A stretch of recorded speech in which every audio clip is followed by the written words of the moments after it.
a daddy Mac. Dan's 30 years got our way, trading life and markets every day. Rusty's chained to the mines, digging deep day by day. But when Option Omega releases new features, he's free to come out and play option. Omega, you're trading home, where every move makes you feel less alone.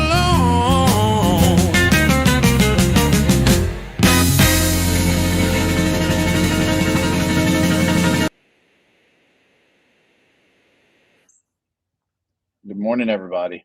Good morning, Troy. Good morning, everybody. Welcome to, I keep wanting to say Tuesday, but with the holiday, it's Wednesday.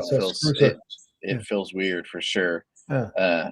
Matt is drunk celebrating somewhere, I imagine. Yeah, I mean, I'll tell you, when you think of stats and Options Omega in the data, boy, that's all you heard in the morning. Everything I read or saw, it's all the data. They're saying if you don't, if last night the Pacers would have lost, what that does to the stats. And now that they're up 3-1, I think you were saying yesterday, once you're up 3-1, it's almost a lock, isn't it, data-wise? You really have to be almost the greatest player of all time to come back from it. Do you have anybody in mind, Troy? There was one series in 2015, 2016.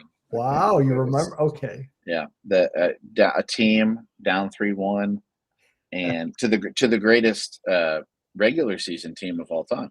Yeah. Now, and that player his name doesn't happen to begin with L, does it? It does, Dan. Oh, it does. It does. Shocking. But anyway, so happy for Matt. Matt is not drunk. He's probably taking his kids to school. But he is probably drunk on happiness because he's a big Pacers fan. So big deal for them. Dan, big deal in the market yesterday.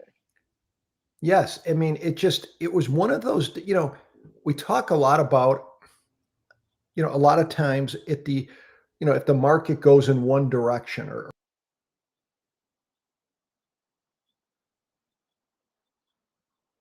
or open up or whatever, it was two things pop in my mind. It was kind of relentless.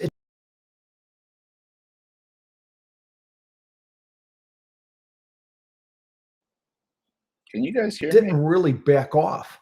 I had a, oh yeah. I can hear you were just cutting out for a second. So yeah. You can hear me now? All right. Yeah. But it just kept relentless. I think it opened up, then went up 40 points or whatever. The low of the day was the only chance you got. I mean, when it dipped at the open, it's one of those. To your point, those are annoying markets to me. They are. Where it's just one ticking the whole day. I mean, it's the top tick all day long. Yeah, I mean, the good thing is it's when people see that, it is rare, right? But one thing stood out for me from a little zero. When you think about 0 day, the Iron Condor that I had on yesterday, 0 day, it lost. It was a 30, but I put it on. It was 30 wide, the delta. So it was kind of like a split iron butterfly. You sold a 30 delta call, 30 delta put, and then you buy your wings, whatever you want to do for margin, 10 to 30 points away. And generally those are going to get, you're giving up the probability to get a better risk reward, and you'll get more theta. And those have worked great. But yesterday they didn't do so. So yesterday, something like a 10 delta could have survived the battle, but a 30 delta didn't. So it's not, and again, you talk about back testing and, which is wonderful. You stress that max drawdown all the time, which is important. People need to be able to handle that. And yesterday was an example. People who maybe had a higher delta 0 day on, they say, screw it, it doesn't work. No. Yesterday was kind of an exception, and it's okay. Yesterday, a 10 delta would have worked A 10 delta iron condor probably worked fine, but a 30 delta didn't. And that's just, that's just the numbers. And it doesn't, and that's the thing. I see so many people try that will stop trading something because this doesn't work anymore. I mean, everything works. It just, can you, like in the back test, can you tweak it to get something that makes sense and stick with it? It's a pretty simple game plan, but we get in the way, right? We get in the way of ourselves. So anyways, it's interesting to me. I am doing a history podcast right now. I like called The Rest is History. It's my favorite podcast. Wow. They're talking about Hannibal versus the Romans. Wow. And Hannibal's, considered one of the greatest generals of all time. Right. And he some of the maneuvers that he pulls off, they're complicated, but they're only complicated because they require a lot of concentration. And I think that's interesting in trading. That's going to be the only wartime analogy I use with trading, because I think that's real stupid when people do that. But it's true in the sense that some strategies are very simple theoretically, but really hard emotionally, and things. Well, like you make a good point. Like the one strategy I really struggle with emotionally is a Rick, because it can really expose my I get it. my risk averseness and big time. Whereas Matt, I think he's him and Rusty got it down pat. They've got the steel will, but they're trusting the numbers. Like for me, in a Rick, reverse iron condor, that before you make money, this is kind of a Clint Eastwood strategy or a Charles Bronson. Before you make money, you may be down 30% on that thing, or 35. Yes. And for me, that's a gut check, Yeah. right? I'm like, this isn't in my wheel well. I want to get out, cut my losses, but it's like, stick with it. Stick with the numbers. I think of Matt's favorite movie, Moneyball, when the scene where, again, I don't know the guy's name, but where the guy hits the homer and the manager just looks, you're going to bat now.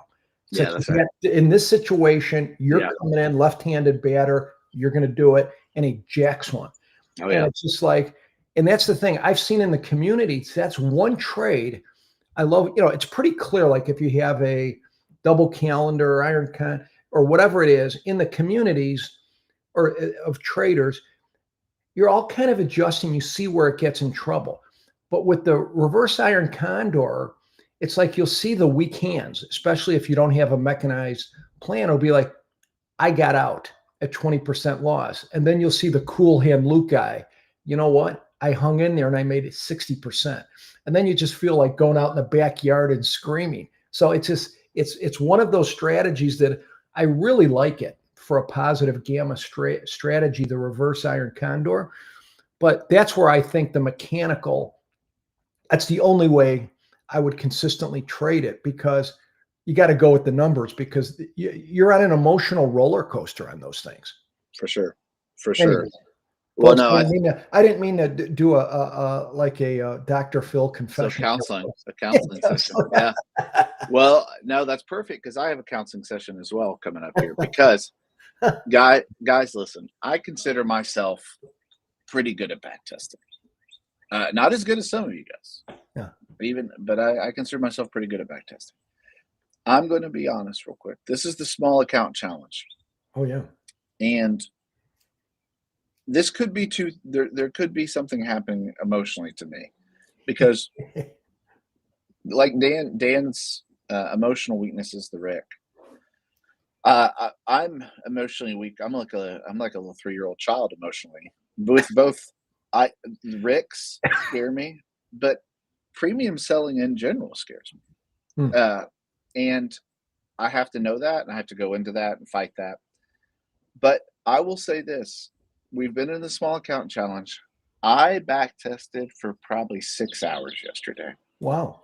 And trying to find stuff with my two criteria were SPYs or Qs or IWM, and strategies that you can sell premium And what I mean by that is iron condors, strangles, butterflies, whatever.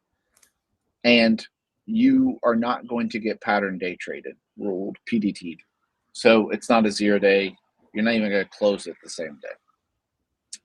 I also really tried to punish it by putting 3-cent slippage entry and exit on all of these small ones. And guys, it's tough selling. I'm going to be honest out there. Yeah. This is the thing about the back test that I enjoy. It's equally demoralizing as it is moralizing, because you go in thinking like, oh, this is I got all these good ideas, and then an hour with this back tester, and you're like, son of a gun. Yeah. Yeah. And so I have a feeling I'm probably being too hard on the slippage, because I to be honest, like, it was hilarious to me. Like, 3 hours in, I could not find one winning strategy selling premium on SPY. And I know that's not true. But I was being too hard with the slippage.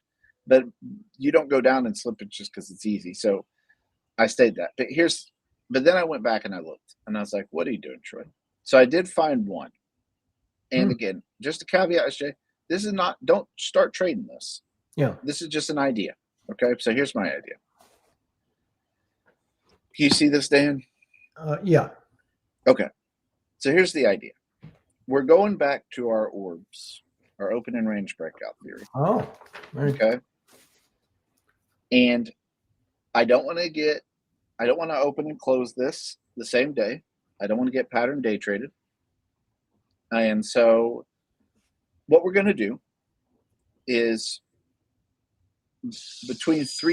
basically, we think of opening range breakout. When you set an opening range breakout, most people set 10 o'clock in the morning, 10:30 in the morning, 9:45 in the morning. It can be a 15-minute breakout, an hour breakout, etc. This trade is doing it a little bit differently. This is saying, if we've been in a range all day, if we break out of that range at 3:30 to the high side, we're gonna take a position. So we're being super patient all day, and at 3:30, if we break out between 3:31 and 3:59, we're going to put on this butterfly. And this butterfly is a 50 delta call, and we're selling 2 of the calls 4 points above that, and we're buying 1 8 points above that. So it's a symmetrical butterfly. It's a balanced butterfly. And the only criteria is we're getting out the next day before close. Entry and exit, I'm doing 1 cent slippage and 2 cent exit slippage. Now, is it more realistic to do more? I don't know. SPY is the most liquid thing in the world. So SPY is insanely liquid. So I feel good about that. Again, it didn't match the parameters of my testing of trying to do 3 cent slippage. But looking at some of the tests that should have been profitable yesterday and weren't, I'm really thinking 3 cents might be excessive. So, Dan, what are your initial thoughts on this butterfly? So when I look at this, so this is a bullish, balanced butterfly, right? So balanced are going to be cheaper. I like that. They're going to be cheaper than not balanced. So maybe you're short. I'm just trying to think from the Greeks. So you're short, you're at the money, you're buying 1. We'll keep it at 1. You're selling 4. Would you say maybe you're selling a 60 delta, would you guess? Somewhere around there? Well, you're buying the 50 delta and you're selling that call. So that's probably a 25 delta, 30. No, oh, I'm 30 sorry, delta. the other way. Yeah, 25 or 30 or 40. Yeah. Because you're only 4 points away. Oh yeah, this is in SPY. My mind is I know, on SPX. I know. So this is like 40 points up in SPX, 4 points in SPY. Okay, I like it. I mean, it's a bullish. You know, what I like is I like the vehicle, Troy. I like the vehicle because a balanced butterfly, even 40 wide, especially when you look in the environment we're in today, we're in the, near 20. It's pretty cheap, right? It's cheap in SPX. I mean, it would be cheap in SPY, which you can see it's an $83 shot, right? In some cases, it can be a 40. I'm looking the first two entries there. So cheap shots for the upside, but they can, what's nice, the good, back to Clint Eastwood, the good, the bad, and the ugly. The thing I like about it, these are cheap shots, but they have great potential yield, right? But here's the ugly. If we're doing a Clint Eastwood analogy, the ugly is you don't want it necessarily to go to your short strike the first day, right? You'd like it to get there, maybe 11 o'clock the day of the expiration. So if this is a 1 day, you want it to go the next day, right? Yeah. Kind of near that short strike.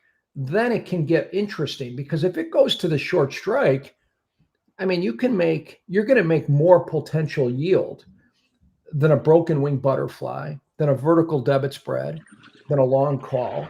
I mean, it's probably your best yield shot, right? But it's like getting when you're playing darts, it's like getting that bullseye. It's the timing of that short. So I think what I like about this, Troy, is you're putting, I mean, I like everything about it. It's probably one of my favorite shots, but it's as long as you understand, you don't want it there the first day necessarily, right? Yeah.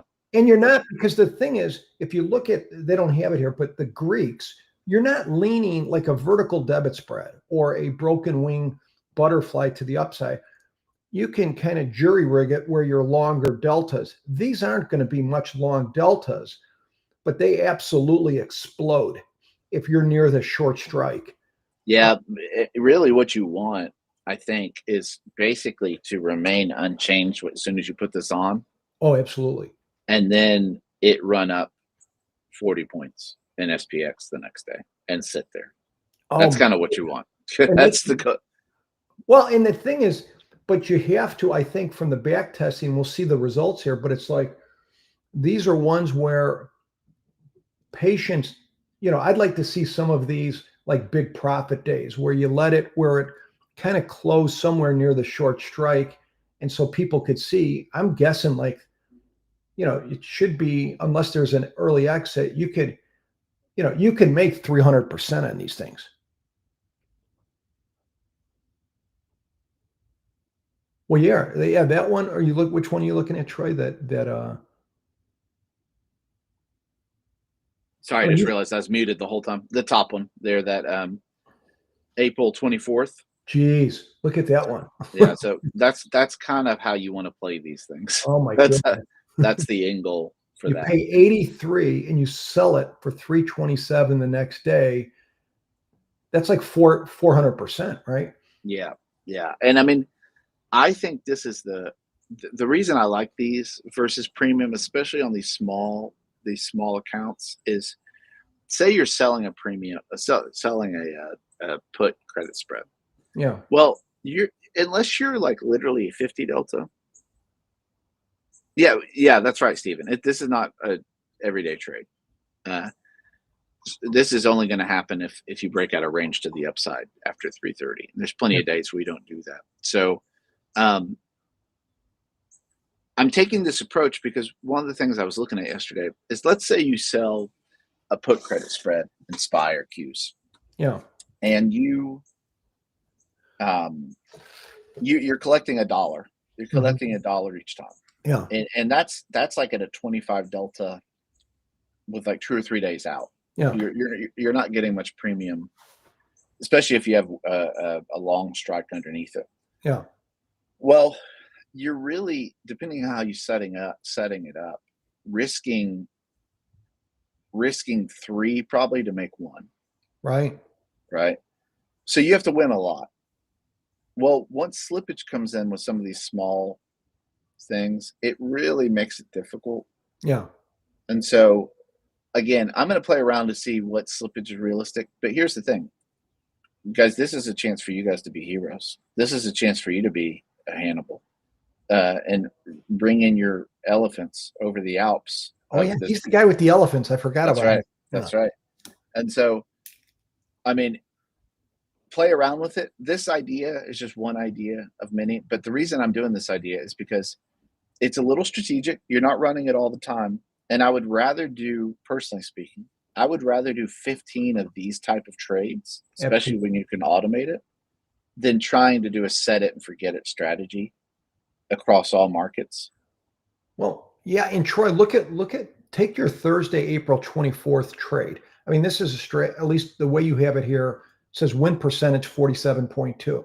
But how many losers, how many bad ones? That 1440, you're not going to have that possibility with a put credit spread, right? And here, I just like that you have a chance to hit every once in a while 3 times your money, 4 times, and that'll take care of those. So you don't need the win rate, right? In this type of trade. Troy, can you hear me? I can't hear you. Or can you? Yeah, I just keep muting myself. Oh, that's okay. So, and now I recognize, is this a premium selling strategy? Well, this is where the rule gets a little bit, I mean, it's a debit trade, but here's the thing. The way I look at this stuff is you could set it for, you could do this in a way that collects a premium. That's I right. mean, you could set up an iron fly that's directional that would largely do the same thing for a premium. And so that's where the numbers get a little bit crazy. So, but here's the thing. I recognize in myself, in my weakness, I don't sell a lot of condors. And so there's probably, you guys are probably a lot better at this than I am. You could probably look at tests and see in SPY and Q and be like, I'm going to do this. So if you find something like that, please let us know if you want to share it so that we could share it, because it's just not my specialty. Dan's SPX, Dan has done RUT. Dan, I have to guess, like, you're probably not doing a lot of SPY. You're probably not doing a lot of Qs. Not as much, only because with SPX, you can do a lot of your major trades, calendar, iron condor, those type of trades. You can do them under even butterfly, $400, $450, because what's nice is SPX, you have a lot of different strikes. So you can do a 5 wide iron condor for $350 to $400. You can do a butterfly, just a little narrower. You can do like this is a 50. So this would be a, in SPY, 40 for the equivalent of 40. Yeah. So you can do a 40. I don't know if 50 wide, would have to see, but for at least a 40 wide butterfly in SPX for less than $500. You can do a 3 wide calendar where the distance between the long and the short for under 500. So you can, in the big dog SPX, you can do the smaller trades, but SPY there's nothing, SPY's wonderful vehicle. I mean, people could play it. Troy, if I could just say one more thing about this, and even in, when you think about, people could play with this test, that if you're in even without the opening round range breakout, if you just say, for me, we're normally in an uptrend, but you have some down periods. So maybe if you could test something that, on a down day, or as long as we're in an uptrend, to have something like this, maybe you'd enter it on a down day. I mean, I personally think that my favorite shot in the world from a risk averse type guy is a balanced butterfly like this. We'd call them time bomb butterflies. Just they're cheap, they're forgiving, but again, they're going to make a potentially better yield than any other spec play, almost. And the other thing is, what's great is if you're wrong, especially early in the trade, if you're wrong, the nice thing about these, you're not leaning a lot of long deltas. So if it goes against you, you're not leaning 10 delta, 7 deltas long like you would in a vertical call debit spread, or a long call. So, I mean, I think they're easy to work with. And even I would encourage people to play around with the day. Do you do it? This is a 1 DTE. Do you try a 3 DTE or a 2 DTE or one for the week? Playing, a lot of times people will use this for like an expected move. I'm on Monday. What's the expected move to Friday? Because at the end of the week is where you have a lot of, so 2 instances that I kind of like this. One, you're near the end, on Monday, and you want to look towards, hey, here's the expected move to Friday. I think we'll have some volatility. Pick a direction, or do both, but pick a direction, plant one of these time bombs out there. The other thing, in the community, or communities, you look at like, okay, something like Nvidia, right? Nvidia is coming out with earnings after the close today. So once Nvidia opens up tomorrow morning, you'll have 2 days to trade it, right? Thursday or Friday. Well, if you pick a direction, right? And look at the expected move, whatever it is, if it's $10, whatever, and plant the short strike somewhere near where you think it could go up or down. And you could do these cheap balanced butterfly and risk $50, $100. It's my favorite way to trade. Yeah, it's a cheap shot around earnings. But the only thing I'd recommend is when you're doing these balanced butterflies around earnings, if there's 3-4 days left after earnings, no. But I like it when there's like here, short there's time only frame. Thursday, Friday, so these things there's something to work with, and you're not going to get, excuse the expression, you're not going to get your face ripped off if it goes, $100. That's what spec trades around earnings. You don't want to put a lot of capital on the table, but if you want something, if it's going to hit, you don't want to make 10%. That's right. You want to make a good return, even on it. Yeah, no, I agree completely. So two final thoughts real quick. One, I'm not giving up. 3% slippage on SPY and Q made me mad last night, so I'm going to keep going with that. Well, but I will say this, and this is a shift for the rest of the week. I'm thankful it was a short week, so I don't have to find 5 premium selling strategies. I just have to find 4. I'm with Dan a little bit on this, where I think SPY and Qs, we've shown strategies that are long gamma that work in that. I'm kind of looking through the research of saying, man, you might just be better off, even with a $5,000 account, doing SPX on some premium selling stuff. Keep it small, keep it tight, and go from there. So we'll look at that maybe tomorrow and Friday. The other good news is I've got friends in high places, and Dan is here, even showing the Nvidia, and I've got some other friends, and I'm calling in the reserves, guys. I'm premium selling's not my thing, so I'm calling in the reserves.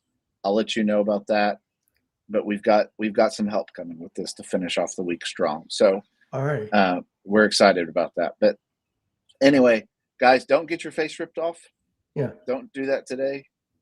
Be good. Dan, any closing thoughts about? Yeah, when I'm thinking of the slippage in here, and it's a good point. To make it work with, if you took the slippage off, like you said, you have it at 0.0. Well, here I did 0.01. Oh, you did, right? Okay. It is nice to have vehicles like, SPY is, I don't know if it's the most liquid, but when you compare, people will compare it with SPX, but you have to remember, 1 penny in SPY is equivalent to 10 cents in SPX. And again, it's that, when you talk execution, just want to encourage people. I always say, just like Mickey Rooney would say in that movie, there's no bad boy, right? Yeah, but there's no mid price, right? You have to, again, anytime I'm going to do an order, I'll watch the mid price, the mid range for 30 seconds, and then you watch the SPX just to get a feel where the range is. And if it's a debit transaction, start on the bottom and slowly work your way up to determine fair value. And then at least then if you want to do 3 or 4 more, you've established where the market makers are willing to do business. And that's the key. And I just think people need to be patient on execution, because it is, especially in the markets that we're in, and I think it'll continue through July, even on a balanced butterfly like this, in SPX, the mids move quite a bit. And it could be, and that's why if you're a newer person, you can make the argument for SPY, because one of the arguments, Troy, do you agree that In SPY, they don't move that much. The mid prices are pretty, so that would be an argument for starting with SPY, because the mid prices are they don't move a lot. Whereas No. SPX, they can move 50, 60 cents. And if you're off and you just go in there, you're like, geez, I'm already down 10%, Yeah. On average, I mean, and I know we kind of live in the world, especially our community, of like SPX all day with liquidity, and it makes sense.